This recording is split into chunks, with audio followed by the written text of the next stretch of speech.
Here's an article about Josephine Baker, an American who left America and went to France to live in France. And this was before World War II. And she was very talented, sing, dance, perform, and she got involved in the French resistance during the time the Nazis occupied France. And there was like an underground resistance against the Germans who occupied Paris of all, you know. And if you remember your history, there was a place called Vichy, France. Vichy, France was the capital of France under the Nazi occupation, not Paris. The Nazis took over Paris, the capital of France, and they installed their own French political person in charge or leader in a place called Vichy. I think Vichy is like maybe south of Paris. But anyway, here are pictures of Josephine Baker right there. After this, I'll read the article. There she is in uniform. Right there, performing probably at the Moulin Rouge. There's a place called the Moulin Rouge where they have like lots of performances on stage in an area called Pigalle. That's where the Moulin Rouge is. And she's right there. Again in uniform. Imagine that. She was in uniform, but not for the country she was born in. It's not a shame, because during that time, if you were in the military as a black person, you were not considered the same like a white person to get the type of assignments, unless they were very, very desperate. Usually you use like maybe as cooks to help in like ships and so forth in the Navy, things like that. Secondary jobs. Not the creme de la creme jobs. Lots of pictures of her here.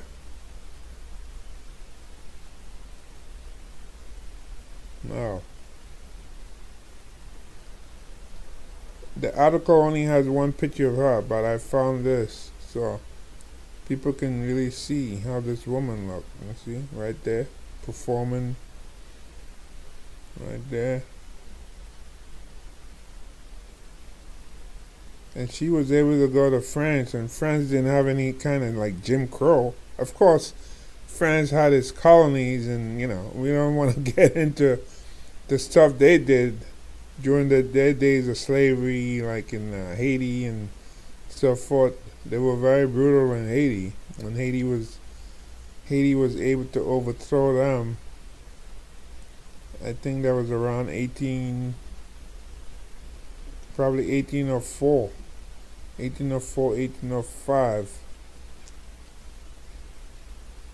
That was during the time of Napoleon Bonaparte, when Haiti was able to, and these were black people, they were able to overthrow the French, the first slave colony that was able to do that. And if you look at Haiti today, Haiti has some of the most problems ever. So it's like, wow, you know, you were able to overthrow a European power. Well, for that, we're going to teach you a lesson. That's what that basically came down to. Yeah. Yeah, because Napoleon Bonaparte, after the overthrow Louis the 16th in France. He was the last monarch in France. Napoleon Bonaparte came into power. So that was I think in maybe like 1778, so forth.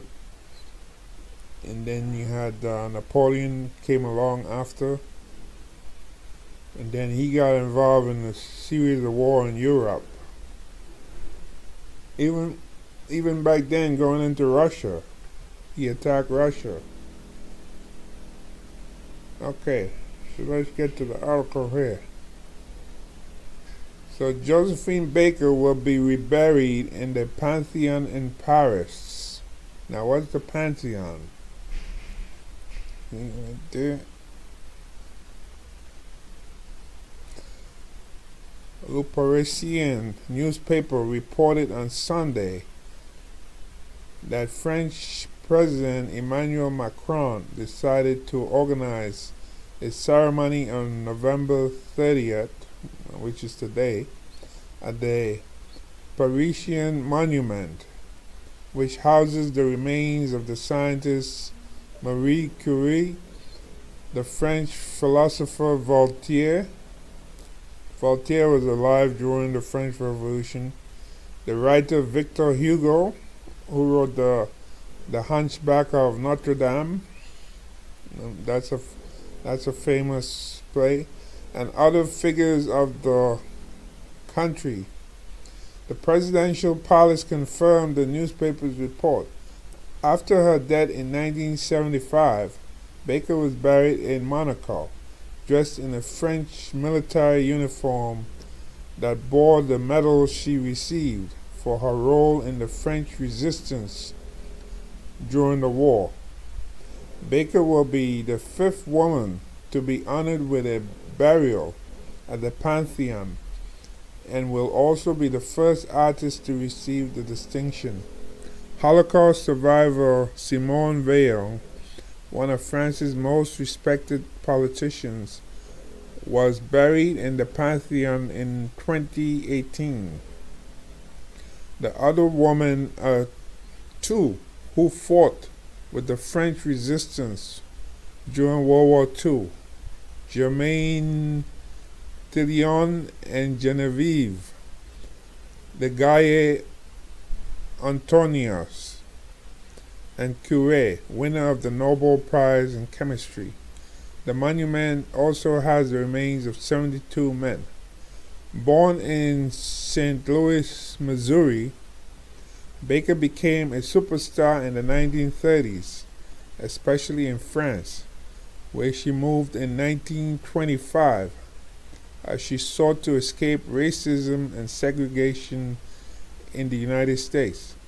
Baker quickly became famous for her dance routines and wooed audiences at the Theatre des Champs-Élysées and later at the Folies Bergere in Paris. She acquired French citizenship after marrying businessman Jean Léon in 1937. You see? So she became a French citizen after she married in 1937. And that's it. She lived in Europe, never came back to America where she was born. Because even then, America was a very tough place to live with its Jim Crow, and even after all the civil rights laws, and we seem to be going through all this stuff again, all these different states passing laws to restrict voting and so forth. It's like, if I may use that word, deja vu. It's like all over again. You see, so that's a very high honor to be buried in the Pantheon, where all these famous people are buried.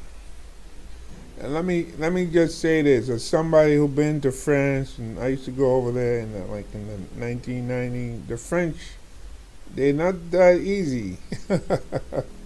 They come across as very difficult people. So You know, the fact that they would honor an American to be buried in there is really, really telling. That means she's very, very, very much deserving. You know, yeah. She was with the French resistance, who fought against Nazi Germany, and that's risking your life, because the Nazis. There was one village in France that put up a tough resistance against the Nazis who were coming through, and they shot just about everybody dead. Yeah, I was looking at a documentary the other day.